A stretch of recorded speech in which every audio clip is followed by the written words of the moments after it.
right, guys, welcome to another episode of Elevated and Chill. It's your boy CJ on the scene, tapping back in with you guys for another session. You already know what we came here to do. We came here to laugh, we came here to chill, but most importantly, we're here to catch a vibe. And like we always start off our sessions, let's kick it off with a vibe check. Vibe check with me. This week was I would say a solid week. That hit the gym 4 times.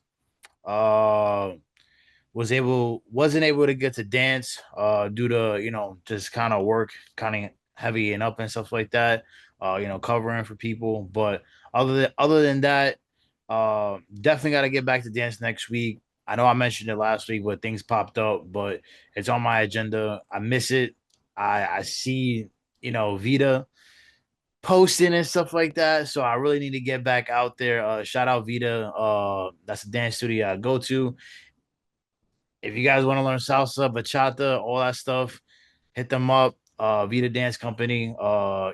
Great instructors, very thorough on how they teach.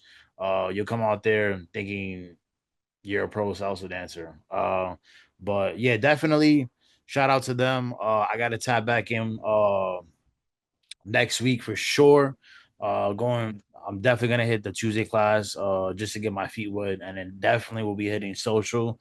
So I'll tap back in with you guys and let you guys know how that's going. But other than that, it was a solid week for sure.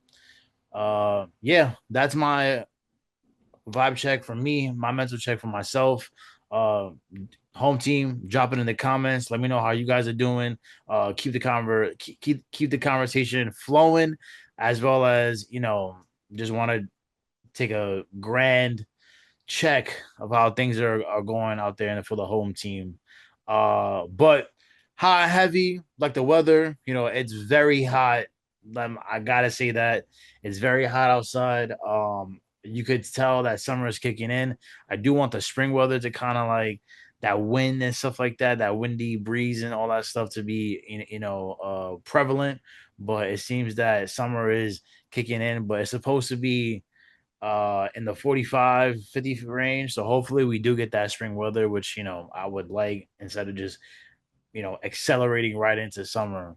But you know, WrestleMania is this weekend, and although I'm having my little pearls about it, but we rocking the NWO shirt for sure, and I got the Yankee, cream, hat going on with the glasses. So we're looking kind of fashionable to say.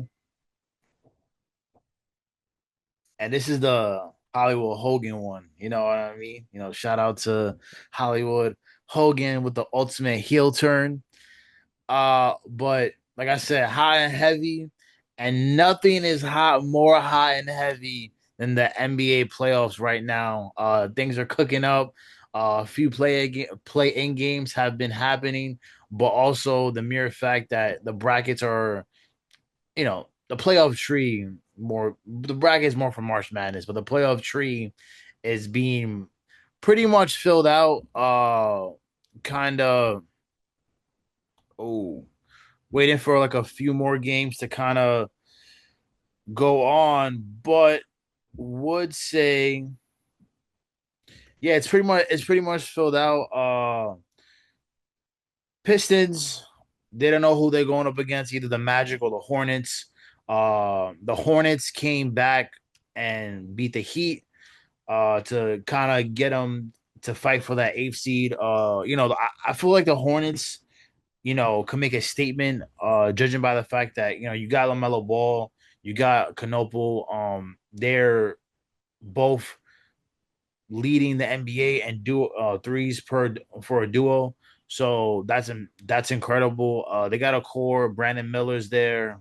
So I think the Hornets not necessarily can make a deep run, but they can make a statement and making it to the playoffs and showing that consistent build. So we're waiting on that game. For sure. Uh, we got the the Cavs and the Raptors, Knicks and Hawks, Celtics and 76ers. Thunder, whoever faces the ones between the Suns and the Warriors. The Warriors are fighting. Steph had an amazing game against the Clippers. And it's Steph being Steph. And but I think the key standout for the Warriors in that Clippers game was Draymond Green. Draymond really showed why he is a premier defender in this league and why the Warriors do need him. Uh, he got injured and he made two defensive stops, one being a Kawhi Leonard. And, Kawhi Leonard is a great two-way player. He has an offensive bag, but Draymond Green really put the clamps on him for real. So, Suns Warriors, that's another matchup, TBD. But yeah, Lakers Rockets, Nuggets Timberwolves, Spurs Trailblazers, as well as so that kind of wraps out the playoff tree. Um, you know, I think for me personally, looking at the playoff tree, um, I really feel the Lakers and the Rockets is going to be a good series because you're getting that KD Braun kind of matchup, but I'm gonna be really excited for the Nuggets and the Timberwolves and the Cavs and the Raptors. And for me personally, I think the Nuggets, this is kind of gonna be a tough one for them. If they were to beat the Timberwolves, they'll go on to probably facing the Spurs, and then if they beat the Spurs, they'll probably go on to facing whoever comes out of that other side of the bracket. Um, Obviously the contender would probably be the Thunder. But I do think if the Lakers make it out of the Rockets, then Luca will be back as well as Reeves, and then now you got a full squad going up against the Thunder. But yeah, I think the Nuggets and the Timberwolves would really be a great series to watch. With Ant being Ant and Jokic being Jokic. And the X factor here is how well Jamal Murray plays. If Jamal Murray is a comes out like a flamethrower, then I think the Nuggets kind of are a lethal threat. But if Jamal Murray is absent, then Houston we have a problem. I would say the Raptors and the Cavs are gonna be the more volatile series. Just off the fact that like I feel like Brandon Ingram is on this team, and he kind of has like a something to prove kind of sort of thing. Scotty, they have good, a good core. You know what I mean? But they kind of really haven't been filling out the blanks in their team. So and I think the Cavs are in that same threshold of like, they have a solid team, but they just got James Harden. You don't really know where the chemistry is gonna land. So I could really see this series going to game seven. And I'm gonna give the edge to the Cavs because I feel like they have more continuity with their team. And I feel like James Harden, even though he just got there, he is a seamless fit because now they do need a playmaker. So if you just have James Harden playmaking and then Donovan Mitchell, Evan Mobley, and all those other guys, I think you're setting yourself up for some success there. So I think the Cavs and the Raptors is going to be a tough, like a really down to the wire, volatile series. Um, but overall, obviously, the most nostalgic one is gonna probably gonna be the Lakers and the Rockets. Like I said, it's KD versus Braun. But I would say, the Pistons came into this series, came into the NBA season high and heavy. They had Cade and all that stuff, but obviously now they lost Cade. So I would say going into the playoffs, being the number one seed and kind of, you know, having that edge and now you lose your star player, I could see where they're coming into the series less confident, for sure. But they still got a good coach. They still got a good core. So, I'm kind of hoping they kind of thug it out and like get over at least that first round, and then obviously, wherever they land up. Overall, it was still a good hell of a season, but I think losing Cade, kind of shot their confidence a little bit, even though they've been doing well. But it's the playoffs, and I feel like you need your star player. So I think they could be a little bit lose that sense of confidence. But when you got somebody like JB Biggerstaff, I'm pretty sure he knows how to round up the players. On the flip side, I think the Celtics gain the most confidence because now they got Jason Tatum back, they got Jalen Brown, and on top of everything, they still got a good team. And Mike, Masula reminds me of Dan Hurley, like just psychotic and just passionate for the game. So I think if anybody, the Celtics are coming in hot and they're definitely coming in hot and heavy. They're with the ultimate confidence.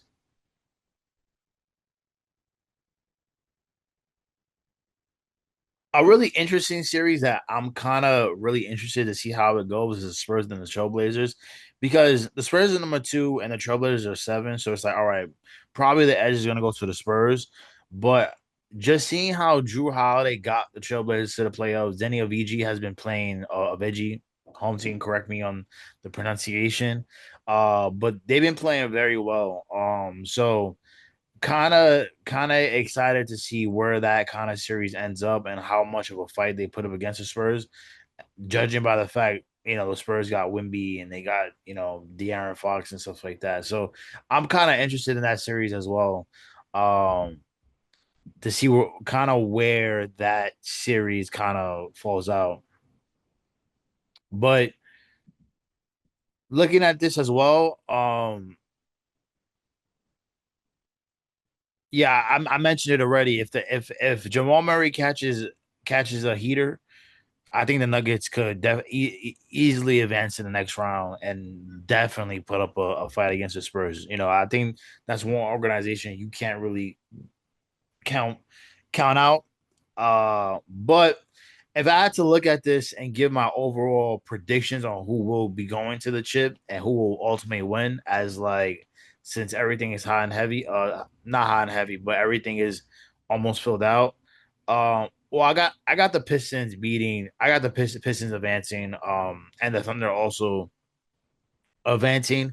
I think whoever they face probably will go to game 6 or 5.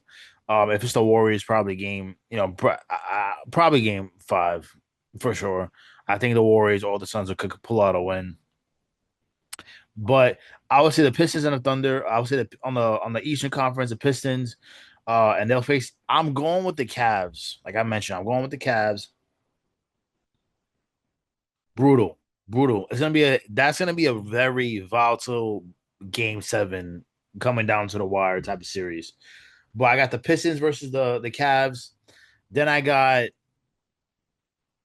the Knicks versus the Celtics.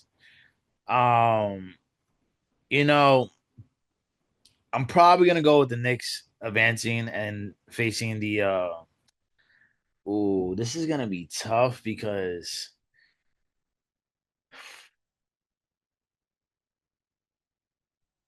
all right, home team, check this out.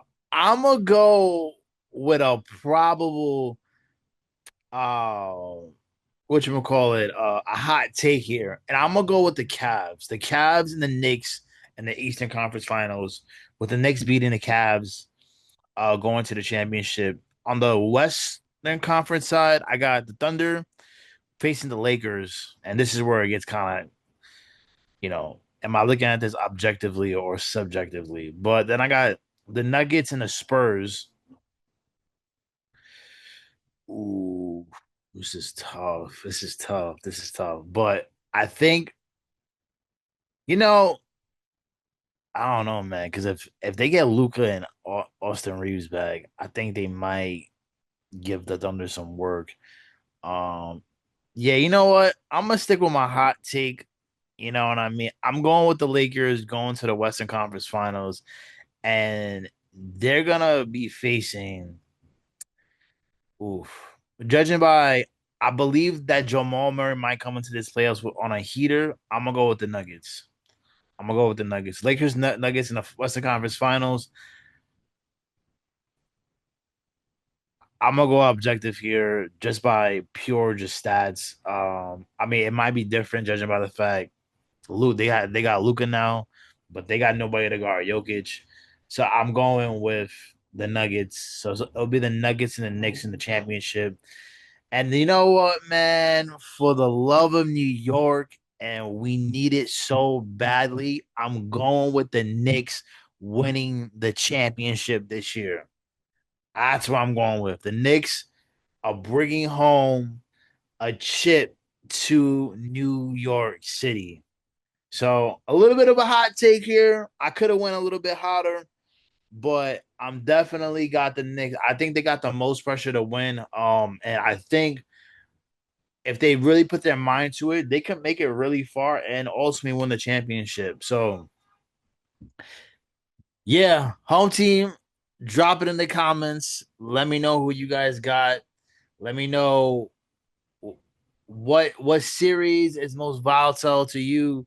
Your first round matchups. What contender you feel confident or least confident in, and who's one player that could alter a series if they get hot or judging by their style of play. So drop it in the comments. Let me know what you guys think.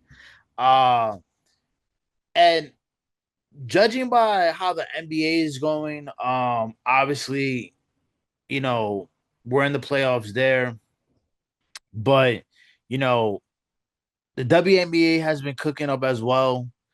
Multiple people have a decent amount of players have gotten big contracts.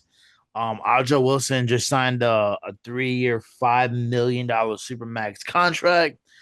Uh, as well as I believe somebody else just kind of I think Aaliyah Boston just got a huge contract as well. Aaliyah Boston.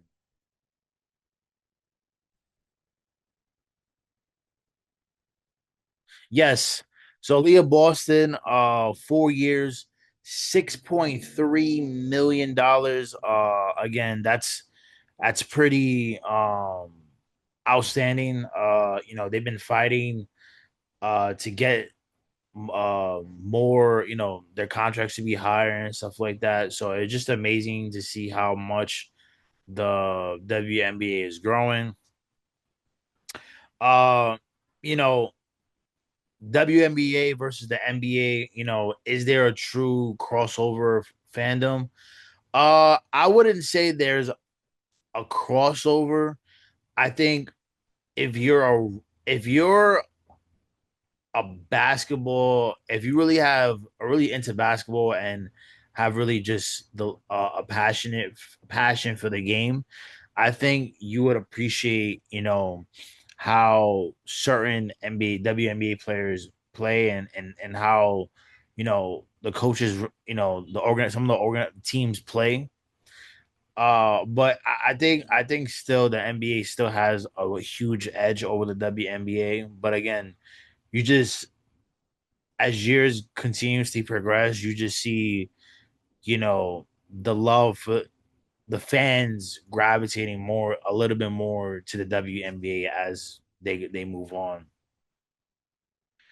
And you do see some just consistent WNBA teams that are constantly fighting for the championship.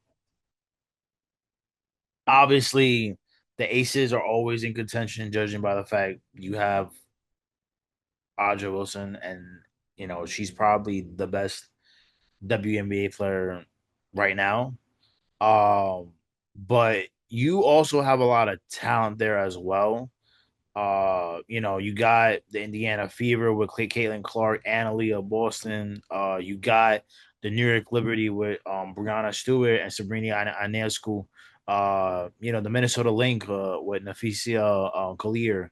And then obviously you got the Los Angeles Sparks, who just they got Kelsey Plum, and they got Cameron Brinks, and they got you know they got veterans out there. So I think and I think the Spark could really make a run for a run in the playoffs, judging by the fact, I feel like Kelsey Plum has something to prove, that she could win by herself and not in that Los Angeles I said Los Angeles that Las Vegas Aces system.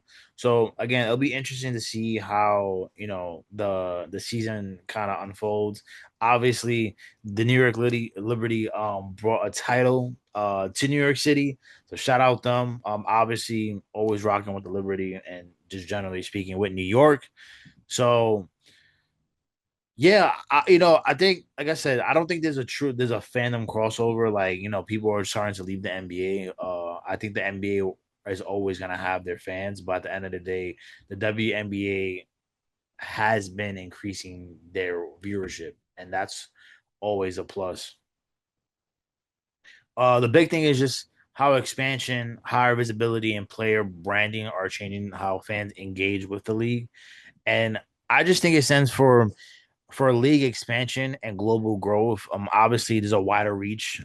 So if players are playing overseas, and it just spreads the name of the WNBA out there. I know some WNBA players do play overseas when they're not in season. So, you know, that brings light to the WNBA in that aspect. Increase infrastructure, shared resources such as utilizing, similar production equipment, as the NBA teams, getting those resources that the NBA has is very huge and beneficial to the WNBA. Obviously, higher visibility shows again more viewership, which brings in more dollars, which again allows a lot of the WNBA players to get more money on their contract. So even if somebody like Aaliyah Boston or Aja Wilson, they're getting $5 million, $6 million contracts.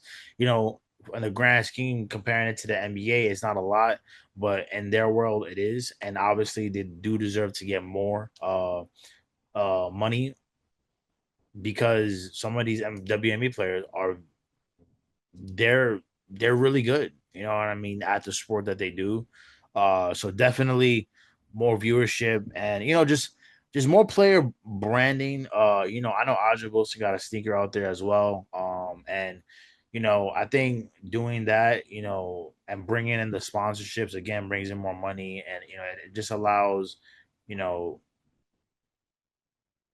people young females who want to join the play basketball see, all right, well, yeah, that's somebody like me that I could emulate and take after. So, and I think Aja Wilson does a lot of good, has a good sense of that for branding and stuff like that. How how she sets a example for the next generation of of girls who want to play basketball is very inspiring to see.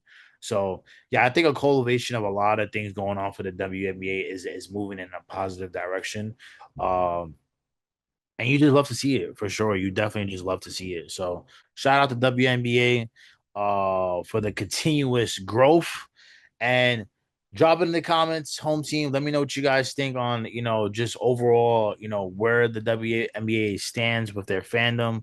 Who are some teams that are in the playoff mix, as well as how expansion, higher visibility, and player branding are changing how fans engage with the league. And one thing I didn't mention is just enhancing the app that they have. It's it helps a lot with just how users can engage with the WNBA. So yeah, like I said, drop it in the comments. Let me know your thoughts and opinions. Uh, Moving into our chilling ass segment. Yeah, you guys are really lovely with you guys are really lovely when it comes to this segment. Sending in questions and stuff like that. I truly appreciate it. You know, yeah, it's just these are a lot very thought provoking questions. But let's get right into it with this chilling ass. Question number one is, what matters more in a playoff run? Coaching adjustments or pure talent? And I think I'm gonna answer this and my answer is gonna be a combination of both because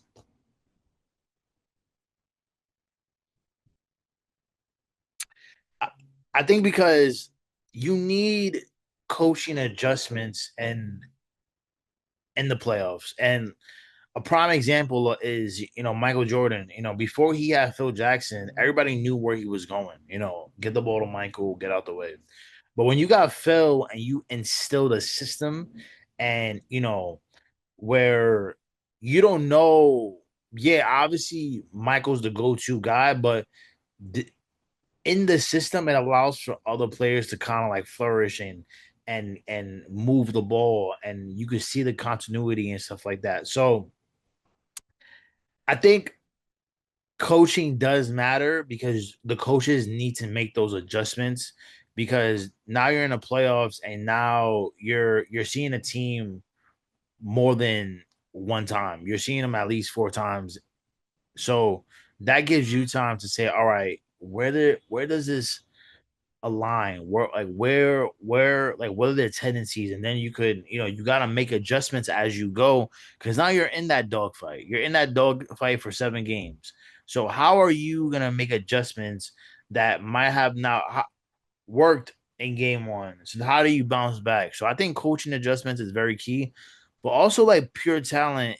Having somebody that's purely talented adds another facet to things because when you have somebody like a Steph Curry, a LeBron, a Kobe, a Jordan, a KD, these are guys that necessarily, if you're coaching right and you set up a play and that play goes away, now you got guys, a guy or two that could just get a bucket. Or you can have a guy like Draymond Green who gets a stop. Like, so I think it's a combination of both of having a person that's purely talented, but also a person that's, a coach that is able to make these adjustments and reads and stuff like that. And when you have something that works simultaneously, like a Phil Jackson and a Michael Jordan, or a Kobe and a Phil, or a Steph Curry and a Steve Kerr, now you're setting the team up for success. So yeah, I think it's a little bit of both for sure. Second question is, what WNBA teams or players feel poised to have a playoff level moment this season? Ooh. I think we kind of sorry about that. Read the wrong question. That was one of the topics that we spoke about. But the second question is, what a true WNBA playoff rivalry look like to you? And I think a rivalry, it just stems from being competitors. Bird and Magic. Bird didn't like Magic not because off of anything petty. It was just the mere fact that Magic was a great player, and Larry and Magic just didn't like to lose. So, but it's also like kind of like sets things up for like, like for example, like somebody like LeBron and Carmelo, don't be in the same draft class, could have elevated their rivalry. Maybe if they met in the playoffs more, maybe if they went through championships, that I think I think a rivalry really consists of history. You know what I mean? I feel like in the WNBA, like somebody like Caitlin Clark and Angel Reese, judging by they already had that history in college. You carry that over into the WNBA, that's something that could set yourself up for a night rivalry. Um, in terms of the WNBA, I mean, I think now maybe the Los Angeles Sparks and the Aces could have a rivalry, being that Kelsey Plum, that's her old team, and Kelsey has a chip on her shoulder, and the Aces are have been that team. Maybe that could be a little thing, or maybe the New York Liberty, and maybe having like Sabrina versus Aja Wilson. Like, I think really what makes a rivalry very intense and engaging is because of the history that's there, and with history, it allows you to kind of you know strictly, all right, like, damn, I know that player is nice, and you know I gotta one up them, and I think what also made the Magic Bird rivalry really potent is because there were two on opposite sides of the East, East and West, you know, different styles of play and stuff like that. So, it's the same thing with like, a Boston versus the Yankees. Like, they met each other multiple times in the playoffs. So, I would like to see, and I think that's something that could really hike up the WNBA is those rivalries. You know what I'm saying? Yeah, I think, and you got players that could make it happen. You got teams that can make it happen. So, I would want to see more of that for sure, definitely. Question number three. What type of WrestleMania match do you value most? Dream matchup, long term storytelling, or a surprise return? Oh wow. This is like a loaded question. But I would say the type of WrestleMania match I would value the most is, you know, I think there has to be I think um I would probably say long-term storytelling because I feel like when you have a match that has long-term storytelling, again, it just feeds into the history and the build up, the story. I think with that, you could really do a lot of things in there, and you could really get the crowd engaged because the seed has already been planted, and it's like, all right, how is this gonna go?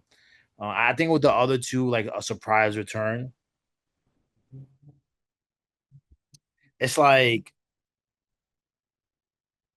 it really depends on how it is and how the crowd receives him. Obviously, like, if a Stone Cold came back, that'd be lovely. Um, I think we're getting kind of like, you know, the Rock coming back is like, all right, the Rock's back, like, all right, cool. But I think it would just have to be somebody that hasn't been in the WWE for a while to come back.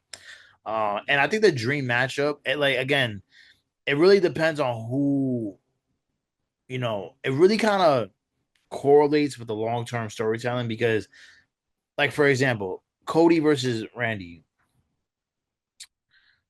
Cody versus Randy, that's a buildup that's waiting to happen. They have history, since Cody's been back. There's been like signs going on. So again, that is forms of long term storytelling, and that has been the dream matchup for a while.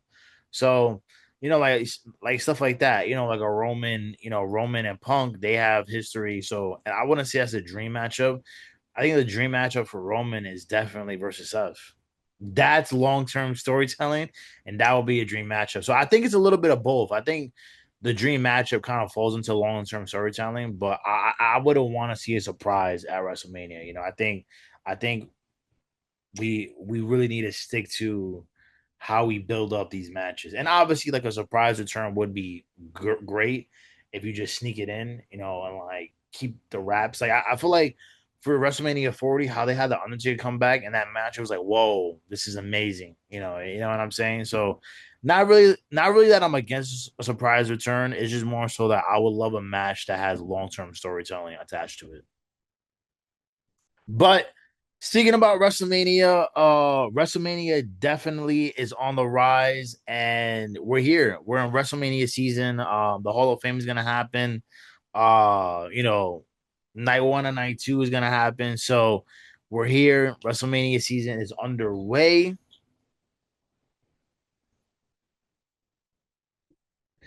and yeah. I mean, for me personally, I'm not really excited for these WrestleMania this year, just because I just feel like there's been a lackluster of build-ups in certain matches that you would want to see, i.e., the Randy Orton versus which I'm gonna call it the Randy Orton versus Cody. No, I think Seth. I think the Roman CM Punk has been good, but you know, yeah. I mean, I just think the build-up has been very mediocre, to be honest. Obviously, they haven't really been selling tickets like that, but still, in all, it is wrestling season. So, there's n- I want to say about the layout that they have. I was kind of going back to what's my favorite WrestleMania. And it has for me it's personally 18. Um, just going back and seeing that match card, it's full of like different different things going on. Obviously, you know for during that time, I think that card that they had was pretty fire, to be honest. You had Rock versus Hogan. You got Rob Van Dam. You know, you had uh Jericho versus Triple H. You had actually, hold up, pause. I don't think this is the one I liked. Hold on. I think it might have been 17. Hold on. I think it actually might have been 17. Yes, it's 17. Yes. This is yes. Chris Jericho versus William Regal. Um Kane versus the Big Show for the hardcore champion. Eddie Guerrero versus Taz. China versus Ivory. Shane McMahon versus Mr. McMahon. A street fight. And this is what we really need to see. The table ladders and chairs match. And Edge and Christian, the Dudleys and the Hardy Boys. They put on a great match. It's probably one of the best matches for me in WrestleMania history. Like you just can't get better than this. This was like ultimate engagement right here. Um, they had the gimmick battle, but then you had the main event versus Stone Cold versus The Rock, which was super super dope. For me, my the first WrestleMania I watched was I believe it was 21.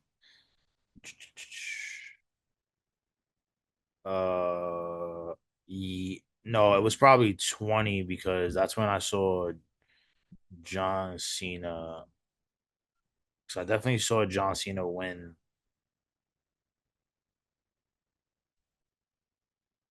Yeah, it's John Cena versus This is the and this is not a bad match. I'm not gonna lie to you. Undertaker versus Undertaker versus Paul Kane, Triple H versus Chris Benoit, and Shawn Michaels, Randy Orton, Batista, and Ric Flair versus Rock and Sock. So watching this live was pretty fire. You had just a lot of different things going on, a lot of intense rivalries and all that stuff. So, um, yeah, just swinging it back. Does the 2 night format help elevate stories and stretch the card? I would say it definitely helps elevate the women's division for sure. They haven't really been a main event, but you know, I do think having another night adds in more women matches like the Intercontinental Championship, the USA Championship for the women's, the heavy champion, the women's World Heavyweight Championship and stuff like that. I think now like you have multiple matches that it's building up the women's division, as well as certain people aren't fighting for that number, like that last spot. You got two main belts, and those are now the main events in both of them. So if you're the World Heavyweight Championship, you're gonna be a main eventer, and if you're the WWE Championship, you're gonna be a main eventer. So I think it does provide opportunity for a lot of people and a lot of new people. I think it gives a lot of new people the edge to make a WrestleMania. I wouldn't say it makes it easier, but it makes it more for opportunities to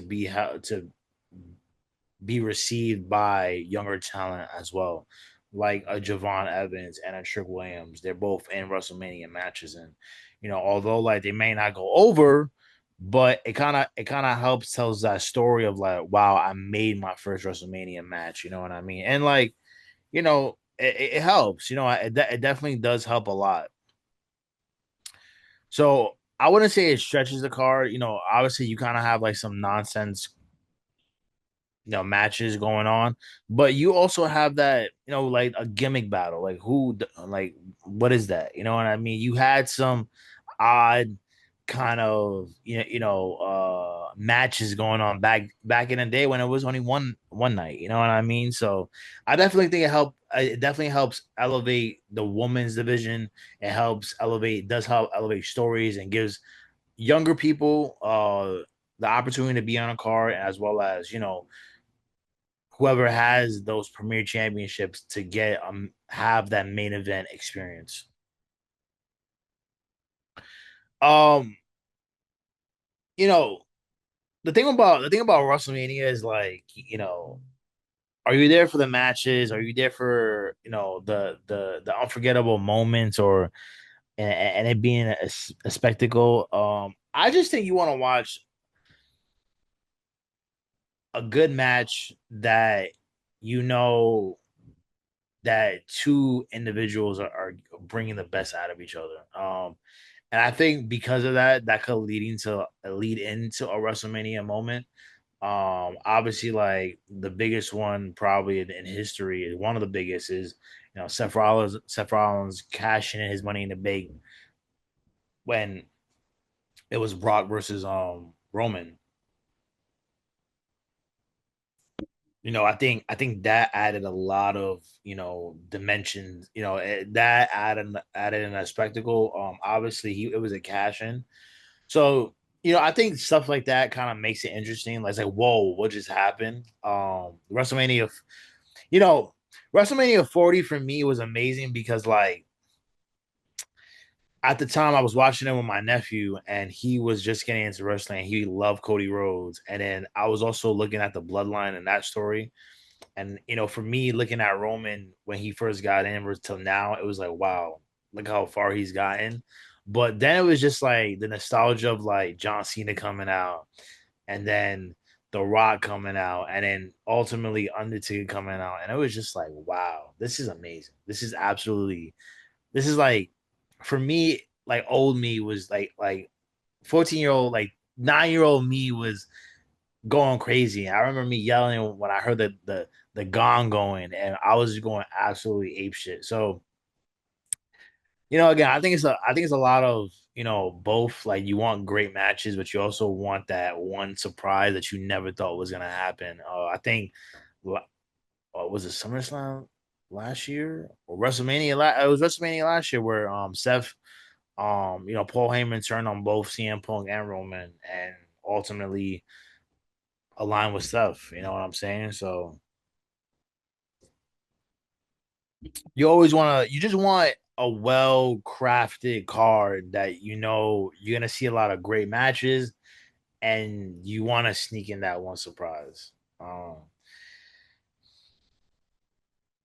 you know, and this kind of really stems from the opportunities that a night one and a night two could stretch. Who will be the next face of the company? You know what I mean? I think from WrestleMania coming up, you could see who got it. And I think like I believe when Dom won the Intercontinental Championship, you saw like that pop that he got. It was just like, okay, like he could be the face of the company, or like a Javon Evans, like I mentioned, or if Braun Breaker comes back, he it might set things up for him to be the face of the company. You know what I mean? You got a lot of these young guys who might be the face of the company. So I think WrestleMania definitely does set somebody up for to be the next thing in the company in the face. Obviously, you still got Cody, you still got Roman, but I think it's more so like, all right, like you start to see glimpses of maybe, and maybe it's Trick Williams. That's another person. I thought Carmelo Hayes should have been on the card. To be honest, and seeing Carmelo and Trick, that could have set up a rivalry like a Austin. I'm not saying like a Austin, but it could have set up a premier rivalry for the next generation. You know what I mean? So I think WrestleMania does set that stage for us as viewers and consumers to see like, all right, this might be the new face. This might be the new face. Obafemi might be a new face as well. So, I'm hoping that Brock could put him over. Um, the topic is like, who benefits more from a win, an established name or a rising star? And honestly, like it all depends on the match. I think if Randy Orton beats Cody, it kind of sets him up for it definitely sets him up for having that main event card. Um and he hasn't been there in a minute, so it kind of is like nostalgic in a way. But again, like I said, having one of these rising stars definitely, for them to make a name for themselves, if Trick does well or ends up beating Sammy, it sets him up for being a championship of champion, or it sets him up for being like, oh, like damn, he put on a great match.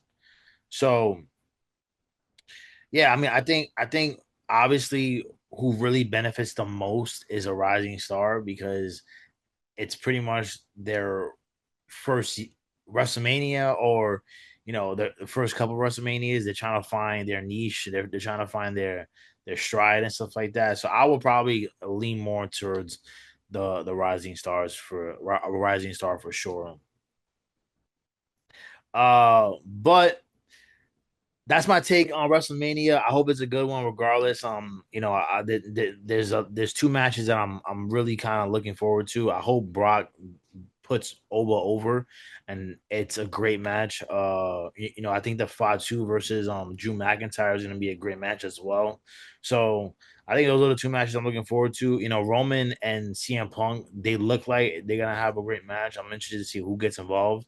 But yeah, I just hope it's a great card no matter what the optics look of the matches and the build up. So yeah, home team, let me know what you guys think of WrestleMania. If you guys have any insight on WrestleMania about the 2 night format, who's gonna be the next face and who deserves it more. Who makes a name from WrestleMania more, a rising star or a main guy on the roster.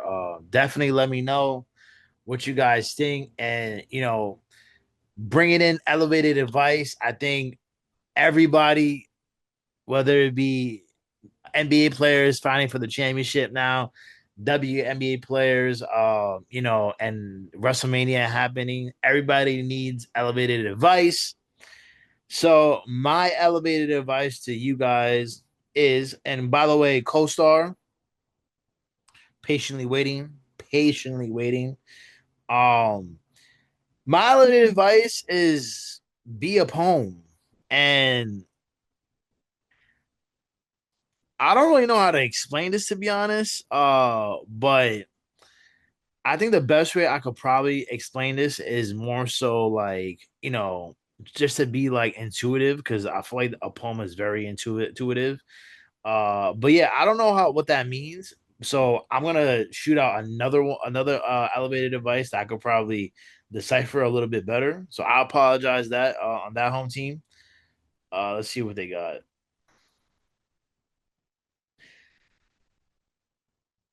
Here's a good one. Well, be a poem is a good one too, but this one is kind of more explainable. Stop trying to be in love. And I think like you shouldn't really mark being in love as a goal. I think what you should do is kind of be with somebody who's very much compatible with you, and I think from there the love is gonna happen. So I think it's really just self-explanatory. Like the more you try to do things, is the more you're gonna end up in bad situations. But the more you let God take his course and let kind of God let go and let God, it's probably when you're actually gonna feel truly in love. So stop trying to do anything. Obviously, focus on your career goals. Focus on you as a person, and all the other stuff. God is gonna place in front of you, and it's gonna be very fruitful and prosperous and stuff like that. So yeah, stop trying to be in love because when you are trying to do something, it just leads to at least it leads into unhappiness and disaster and chaos and all that stuff. I don't think love is something that you should rush. I think love is something that should be is gradually built through obviously through tough times and fun times and hard times and good times. You know what I mean? It's a roller coaster, but ultimately you fall in love with somebody because you want to see them win, and you also just have an affinity for them. So that's my elevated advice for today for the home team. I give you guys two. You can also drop it in the comments, but like help me decipher what be a poem is. And also let me know what your elevated advice. Drop it in the comments. Obviously, keep the conversation moving. We always want to spread the positive word out here and stuff like that. And as always, home team, you can find us on YouTube every Thursday 6 p.m. for all my home team members on the East Coast, 3 p.m. Pacific time for all my home team members on the West Coast. Subscribe, hit the bell, and as always, stay locked in with us. And yeah, until next time, I'll see you guys on the flip side.